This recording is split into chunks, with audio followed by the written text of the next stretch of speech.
को अवश्य सब्सक्राइब करें और नए अपडेट्स सबसे पहले पाने के लिए इस बेल बटन को दबाना न भूलें।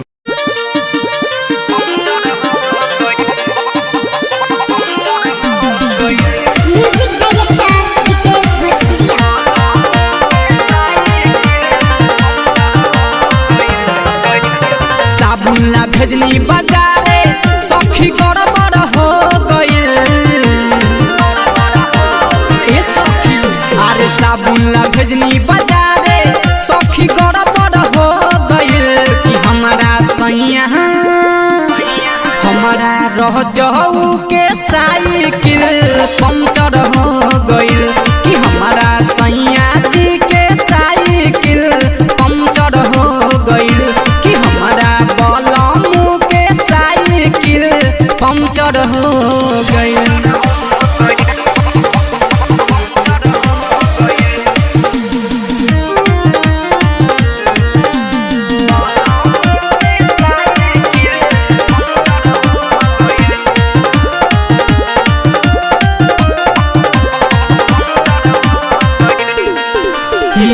गिरल बलमुआ के लागल बा चोट रे जेबी में से गिर गौए 500 के नोट रे।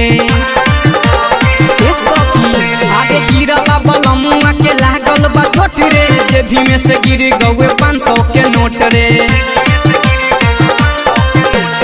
हरबर मेरे सखी काम गड़बड़ हो गइल। हड़बड़ मेरे सखी काम गड़बड़ हो गइल कि हमारा सैया हमारा रह जाऊ के साइकिल पंचर हो गइल कि हमारा सैया जी के साइकिल पंचर हो गइल।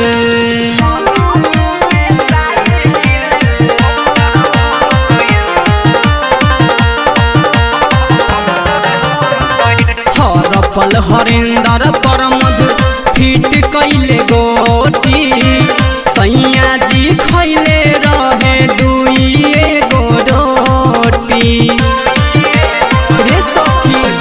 हर पल हरेंदर पर मधु फिट कैले गोटी सैया जी खैले रहे 2 गो रोटी। राजू रविंदर रहे पियले सपना सा उतर गइल।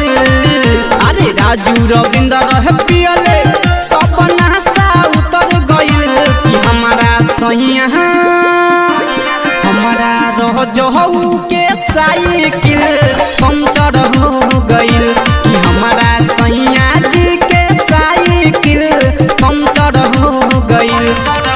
अरे साबुन ला भेजनी बाजारे सखी गड़बड़ हो गइल कि हमारा सैया हमारा रह जाऊ के साइकिल पंचर हो